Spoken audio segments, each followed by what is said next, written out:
You are listening to KC Sports Network, the #1 podcast network for today's Kansas City sports fans. With former players from your favorite teams, informed perspectives, and former insiders, this is the place for you. KC Sports Network is proudly presented by Emprise Bank, your partner in possible. What's good, Chiefs Kingdom? This is KCS An Update, and it's Wednesday, which means we are going to be joined by YouTube legend Brett Kollmann, who's going to help us talk through the Chiefs-Cardinals matchup on Sunday, get his thoughts on the power rankings, a little preview about what Chiefs fans should expect from the Cardinals. Now, Brett, I want to welcome you on now because I'm asking everyone as we start these shows about the lines, because KCS An Update, we've got different guests each week. We've got the legend yourself here. According to DraftKings, Chiefs are 4.5-point favorites. The over-under is 53.5. What's your initial reaction when I give you those two numbers? That's about right where I would put it. I would err on the side of favoring Patrick Mahomes because I know a lot of people are worried that the offense is going to fall apart without Tyreek Hill. You know, they really lived and died by Tyreek Hill. Not really, especially if you look at everything they did in the preseason. They started kind of going a little bit more old school. They put Pat under center a lot more. They started running out of 12 personnel. Whenever they were in shotgun, they used runs that looked straight out of the 2019 LSU playbook. There's a lot of counter, a lot of inside zone with like a same side give. Like it was all very like run focused, quick game focused, and then controlled chaos in terms of when they want to go deep, which for me, looking back in the last few years, the Chiefs offense, that's always been when they've been at their best. Like you look at the Bills, the Bills playoff game, not last year, but the year before that, when they just RPO'd them to death and Buffalo had no answer. And then they took like 3 deep shots that entire game. That's when Pat's really unstoppable, is when he's really in the quick game and the run game's working. And then you use the deep shot. And so I kind of feel like they're really going to lean into that this year. I have big expectations for Sky Moore. I know he had a little bit of a quiet preseason after a very loud camp, but I think Sky Moore is going to introduce himself to the world this week. And to be perfectly honest, even though the Cardinals have a lot of speed in their secondary, I don't necessarily think they have the front to get after Pat right now, especially against that Chiefs offensive line. So I think he's going to have a lot of time to work with. And if you give Pat 2.5 seconds, you just kind of lose. So I'm gonna go with the Chiefs covering there. In terms of the total over-under, I think it will be a little bit more of a slower game, maybe like slightly under 53.5, but I would still pick the Chiefs to cover. All right, we're going to get into all of this here in a second, but if you're watching this video and you're a Chiefs fan, please hit that like and subscribe button. And before we get into the breakdown and hear a little bit about Brett, his background, so you know who you're talking to. If you don't know the legend already, we'll get back right after this quick word from DraftKings. Kansas, the wait is over. DraftKings Sportsbook, America's top-rated sportsbook app, is officially live in Kansas just in time for football season. That means betting legally on same-game parlays, spreads, money lines, and more anytime and anywhere across the Sunflower State. To celebrate, DraftKings is giving new Kansas customers a can't-miss offer. Bet just $5 on anything and get $200 in free bets instantly. And Thursday night is almost here. Want more action for opening night kickoff? Everyone can experience the thrill of DraftKings early win promotion. Get up 7, you win. Bet on any pro football team of your choice, and if your team leads by 7 points at any point during the game, you get paid instantly, even if your team loses. Download the DraftKings Sportsbook app now and use promo code KCSN for $200 in free bets instantly when you place a $5 bet on anything. That's code KCSN only at DraftKings Sportsbook, America's top-rated sportsbook. Gambling problem? Getting help is your best bet.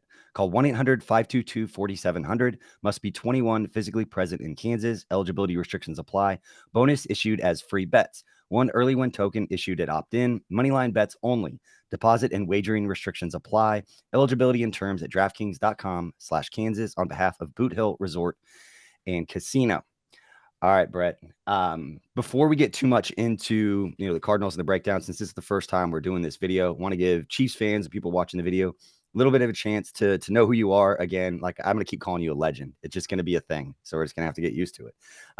But just give you a little bit of background about how you got into this, how you became a thought leader in this space as somebody that I remember when I was working at the Chiefs.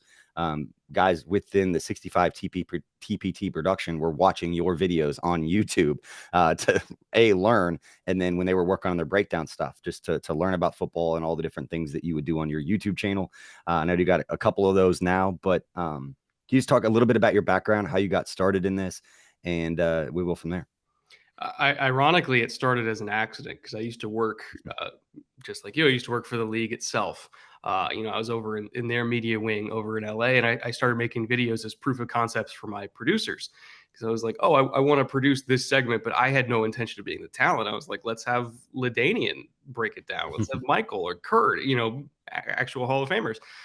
And they were right in the sense that my stuff isn't really built for TV. And they kept telling me that. And I kept saying, okay, well, let me see if I could tweak it a little bit more. And eventually releasing like a proof of concept every 3 months that I didn't even expect to get views, started to get views and subscribers. And my wife eventually, well, now wife, she's like, what happens if you do this full time and you don't just release an episode once every quarter? And so my last day at NFL Network was the day before the Patriots Falcons Super Bowl. And I left and started doing full time from there. And almost 7 years later, here we are. It would have been probably the next year then that it kind of took off, because I will always remember that Super Bowl. I believe it was in Houston, if I'm not mistaken, because that was the Radio Row. Obviously the Chiefs had lost to the Patriots in that game that year, or in the playoffs, and I had gone down to Houston for Radio Row, and everybody in the NFL world goes down to the Super Bowl. So Radio Row, you just get a bunch of interviews talking about stuff.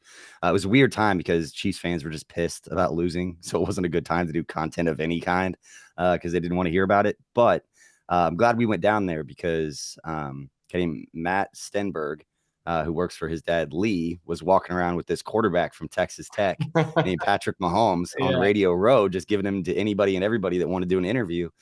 And I remember sitting down and being like, hell yeah, I want to talk to him. I think we're going to draft a quarterback. He's the guy that I want. I'm a K-State guy. Like, I watched him.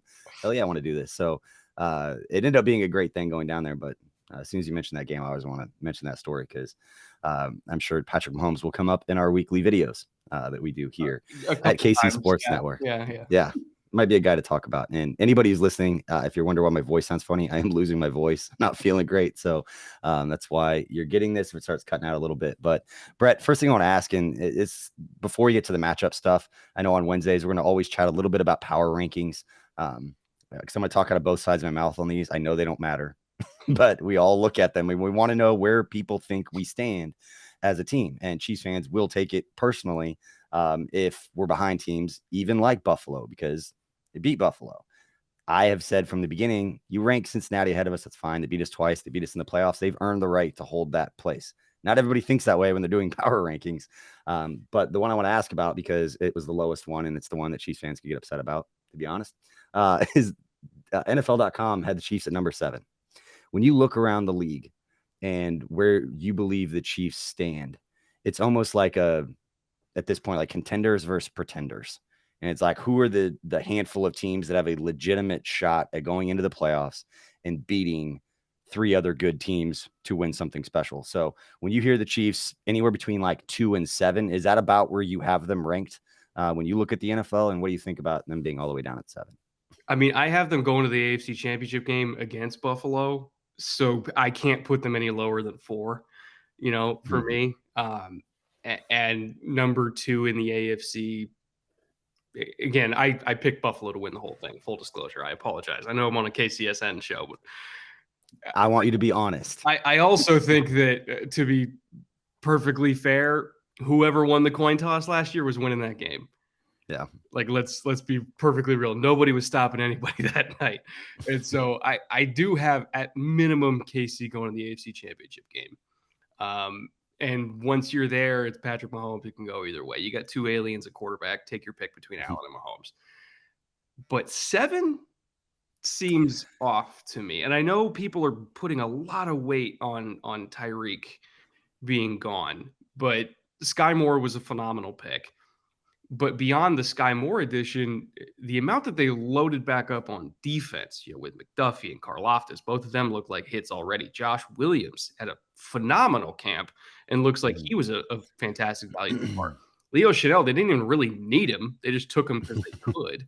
So you got 4, in my opinion, eventual starters on defense from this one draft class, plus Sky Moore, who I think for the cost of Sky Moore versus what the cost of Tyreek is, if we're just talking dollars per yard, that's going to be a lot better deal for KC. And the one thing I really want to get across to people, and I know Chiefs fans know this, the Chiefs, in terms of how they handle their salary cap, they were on a knife's edge for a few years. And they could not, like, they could make it work, the Tyreek at $30 million a year, but they were going to be in some trouble. And they can't necessarily handle their cap the same way that the Dolphins can handle their cap or the Rams can handle their cap, because Clark Hunt obviously is a billionaire, but the net worth difference between Clark Hunt and, say, the Rams ownership is like a difference of $20 billion. So the Rams can afford to throw $100 million in escrow every year and just kick the can down the road. Chiefs can't necessarily keep doing that. So they have a very team-friendly contract with Mahomes that they can kind of shift around and make room here and there. But if you have to choose between $30 million to Tyreek or letting Miami take that hit, and you build an entire receiving core at 40% of that one contract cost and then draft a talented kid like Sky Moore, the Chiefs did the right thing. So I still think they have an elite quarterback. They have an elite coach. They have an elite offensive line. They have a great defense. They have good weapons. They'll be fine. 4th the lowest. I think you bring up an interesting point. I don't think we can go down this road, because I love that you said this, and I don't think a lot of people quite understand when it comes to the salary cap that it doesn't mean everything is even because of the cash and escrow that you're talking about. And the most widely the situation in which that was discussed the most that I can remember, and not that I'm any kind of a cap expert like that, but it was the Khalil Mack being with the Raiders, and they literally didn't have enough cash to pay him, so they had to trade him because they didn't have enough money in escrow to make that kind of payment. So can you just kind of explain what you meant by that? Just because you mentioned it, and I think it's really interesting, and I think people should know more about exactly how that works.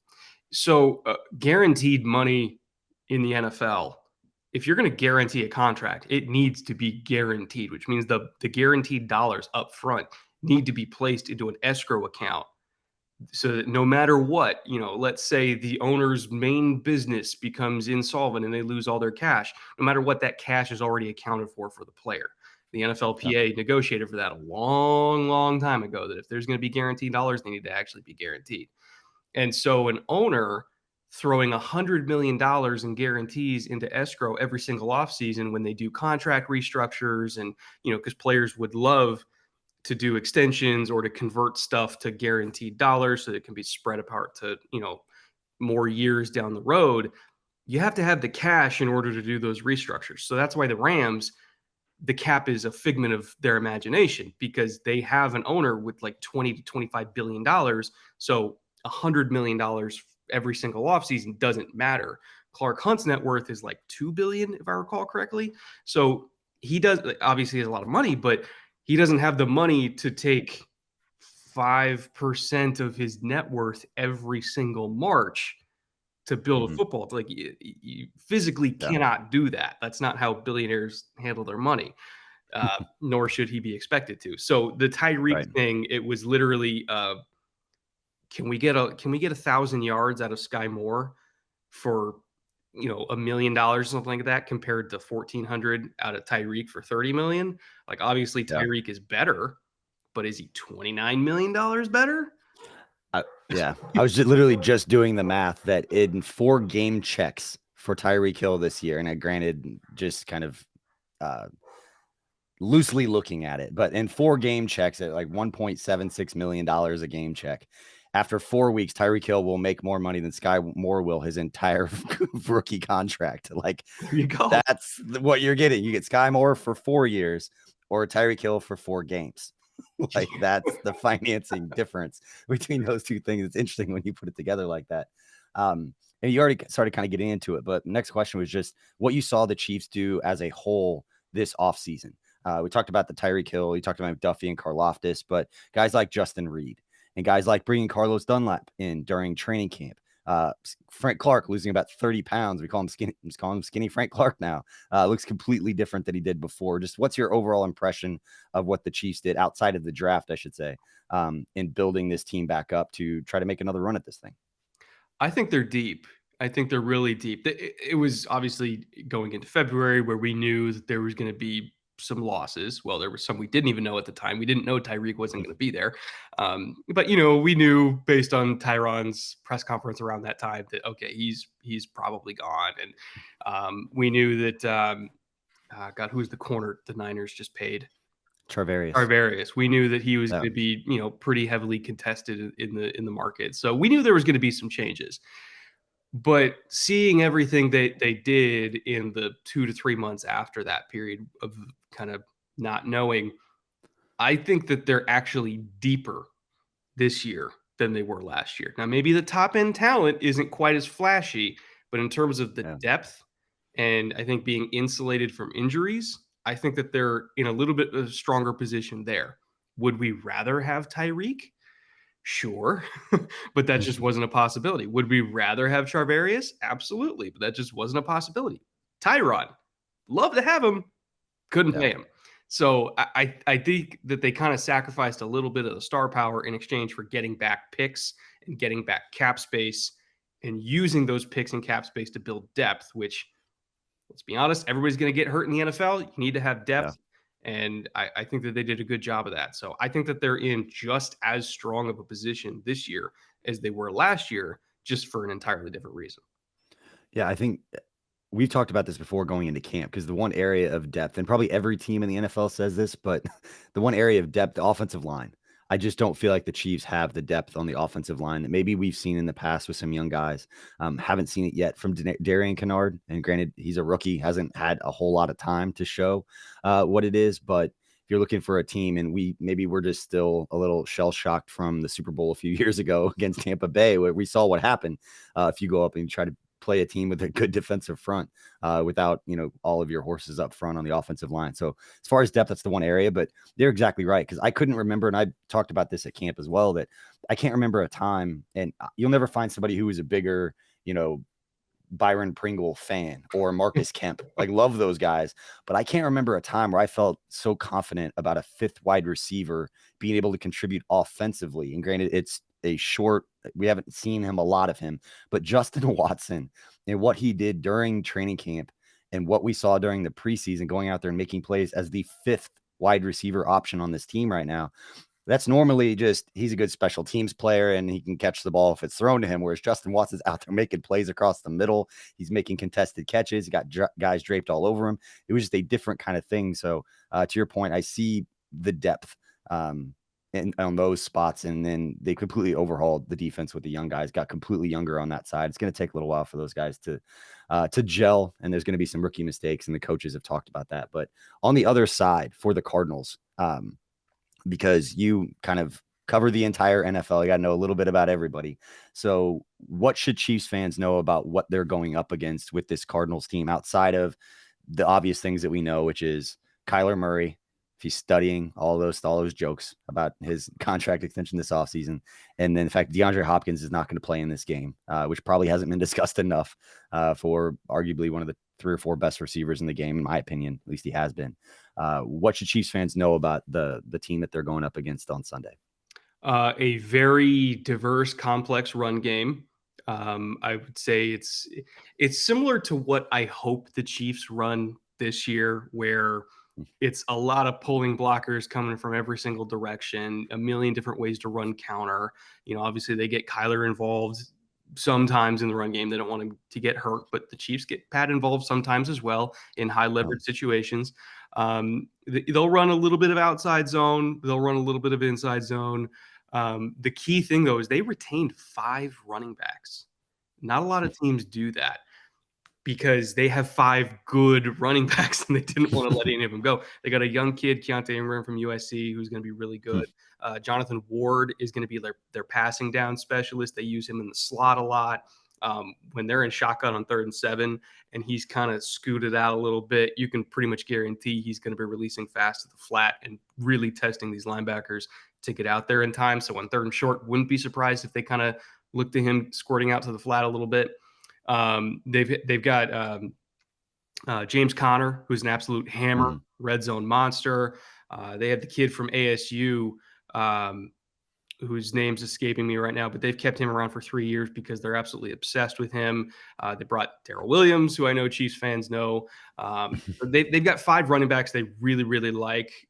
At minimum 3 that I think could get serious run and short yardage in the red zone. 1 that's going to get a lot of third down work. And then Keontae, I just don't think that they wanted to risk him going to the practice squad because he's way too damn good. On top of that, they have a very short but very fast wide receiving core. So I think that you're probably gonna see quite a bit of cover 2 from the Chiefs in this game. The key thing is when they're kind of in trips, or rather if they're in 2x2 and you got Hollywood in the slot, who are they gonna have kind of run the pole deep in cover 2? Because they really love using fast slot receivers. Christian Kirk did this all the time. He averaged like 35 yards on crossing routes from the slot last year. They really love using fast slot receivers to just kind of either run across, or if they get too high, they'll do a takeoff adjustment and just kind of go vertical and split the safeties. So that you're going to need somebody who's really fast to kind of be that pole runner in cover 2. I don't trust any of the linebackers to do it. I would imagine if they're going to go to like a 3 safety package, you could do it that way. So I expect to see a lot of cover 2 because they got speed on the outside. They got speed in the slot, and then most likely a lot of Tampa 2.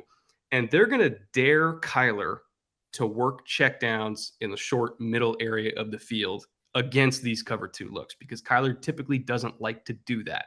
He likes to work the flats, likes to work outside the numbers. And if he's throwing middle, it's going to be on a deep cross that either they're hitting the second window or it's converting and going vertical straight between the safeties. I think they're going to take away everything in that kind of umbrella and force him to work the running backs short and underneath, because you look at like the heat maps, he doesn't throw there. So if you can kind of just take away number 1, number 2, and then if you got a good rush coming from Jones and Clark and Karlaftis and all that, as much as I love Kyler, typically he's just going to tuck the ball and eat the sack. So I think we're looking at 3 sacks here. We're looking at a very short average depth of target. I would imagine a lot of nickel and dime. And you just got to hope that they can stop this kind of exotic run game with all these different running backs from nickel and dime. If they can stop the run game from that personnel grouping, this game will not be close. I'll be honest with you. I want to follow up because of the stuff that you're talking about with everybody pulling and all the offensive linemen going and moving in different directions, how much stress that puts on the linebackers. Because we've talked about the second level of the Chiefs defense being a key for them this year. And then Nick Bolton played really, really well last year. And you talk about finding matchups to get guys into the flat. That would be a matchup that they would want to find to get Nick Bolton out running, because as good as he is in between the tackles and the run game and all of that, he's getting much better at the other stuff. But if you're looking for where do we feel like we could win, getting a running back on a linebacker in any case is what they're trying to do. But in the run game specifically, the way that you're talking about it, what's the key for the guys at the second level, whether it's Leo Chanel, if he gets out there and plays a little bit, but then obviously Willie Gay and Nick Bolton are going to be the main dudes who are out there. What kind of stress does this put on them, and what are going to be the keys for them in kind of being able to slow down, or at least ID what they're trying to do in this run game you're talking about? Spill and kill. All about spill and kill. You want to give the linebackers time. And to give the linebackers time, it's really going to come down to the edge players, which luckily they got several of them that are pretty stout against the run, is if they get a down block inside of them, they have to assume there's a puller coming the other way, and they got to do what's called wrong shouldering that and go inside, because that puller is typically going to be trying to kick them out and create a lane inside of them. So they got to go across, wrong shoulder it, get inside, and force either, if there's a second puller, if it's like a counter call, gum up that second guy and then force the running back to bubble out, because that's going to give the linebackers more time to scrape over the top and take it down in the flats. Or, if you got Thornhill or whoever kind of screaming down from depth, if you're in a too high look, that's typically kind of how you want to fit the run. If you're in a too high safety look, is everything gets gummed up inside, which is in a lot of ways more on the edges than it even is on the defensive tackles. And that just gives everybody time to rally and tackle outside. If you can force the Cardinals to only run out to the edges, the Chiefs are fast enough to handle that, but they have to be really disciplined. Their edge rushers have to be really disciplined in terms of not getting themselves boxed out, and they have to be able to fight back inside. That's good stuff, man. I'm excited. This is exactly the kind of content and exactly the kind of conversation we want to have to give us that next level of things to think about and watch while the game's happening. Because I know now I'm going to see these things like that's what Brett was talking about. Now I know. It's exactly what he was talking about. So, all right, final question, putting you on the spot. What do you expect as far as a score prediction in this one on Sunday? Chiefs Cardinals. Oh, my cat can't Special go a guest. single day without being. While you're doing that, for anybody's listening to the audio, his cat just jumped on screen. But I know that you picked the Bills. Not going to harp on that too much. I respect that you have a different opinion than everyone who's listening, watching this video. But you could show your sweatshirt because you're showing some love here. Should I? He's got the Should wasp. I show it? He's got the wasp sweatshirt. Yes, you should show it. Showing some love to the Chiefs. But all right, what do you have for a score prediction for Sunday's game? I would probably feel very comfortable with like a 24-17 or 18, somewhere around there. So like just below. I would even go like 2017. Not that the Chiefs are going to struggle to score. I just think they're going to control the game and just kill a lot of clock, a lot of quick game, a lot of running the ball, 10, 11 play drives. I don't anticipate that they're going to have a bad offensive day at all. I just think that they're going to run the ball. They're going to convert a lot of first downs. They're going to win, and they're just going to get out of there. That's really what I see. And they're going to play good defensive football. This is a way better defense than people think. So it's going to be a much different Chiefs team this year than I think a lot of people are used to, because they're used to the high flying, scramble drills and 50-yard plays. I just don't think they have to do that anymore. I really don't. I think it's going to be a very hyper efficient defensive team that if they need to get into a shootout, they obviously can, but I think they have a good enough defense where they're not going to have to. I love it. Love everything about it. All right, Brett, before we say bye to everybody, let people know where they can find your content, where they can follow you to get more content, not just on the Chiefs in this matchup, but on all of your stuff that you do across the league.